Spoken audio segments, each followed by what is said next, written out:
From the Newstalk ZB newsroom, this is Newsfix.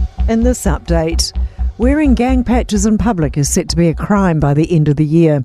The government's looking to introduce legislation within weeks with a $5,000 fine or up to 6 months in prison for those who wear patches in public. The ban applies to public funeral services and tangi. Police Minister Mark Mitchell says police are capable of going out and enforcing these laws and has spoken up on concerns of how it will work. Any laws for the police historically is always a challenge to enforce when you have part of our society that thinks that they're above the law, and the gangs do think that they're above the law. Protesters are taking to the streets in Tel Aviv to demand Israel Prime Minister Benjamin Netanyahu's resignation. Demonstrators are chanting Netanyahu is directly responsible for not bringing back Israeli captives and to blame for the entire war.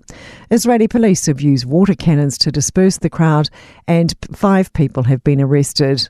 Al Jazeera's Hamdar Salhout says they're calling for the entire political system to change. They say that every single Saturday, every week, they're going to come out in full force against the Israeli government until something changes. US President Joe Biden is struggling to pass a bill for Ukraine military funding through Congress 2 years after Russia invaded the country.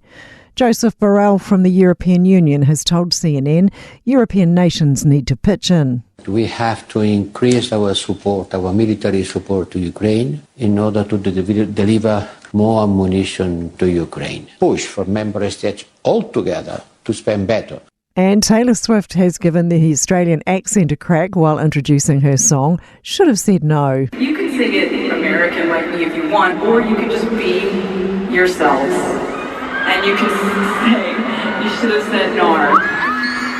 The singer received a 4-minute standing ovation during last night's show. That's news. In sport, rain's falling in Auckland an hour out from the scheduled start to the third and final 2020 between the Black Caps and Australia. The forecast is poor for the afternoon, meaning any cricket action is unlikely. The men's and women's sevens are both through to the Vancouver Sevens quarterfinals. The women will face Spain this afternoon after going 3 from 3, while the men's side have beaten Great Britain 26-5 to also book a quarterfinal spot. That match will be just after 4 p.m. Penrith has been denied a match-winning try on the siren, with the Wigan Warriors winning Rugby League's World Cup Challenge 16-12. Centre Taylor May's effort in the left-wing corner was sent up as a no-try with no evidence forthcoming with the video ref to overturn the decision. That's sport. I'm Sandy Hodge. For more news, listen to Newstalk ZB live on iHeartRadio.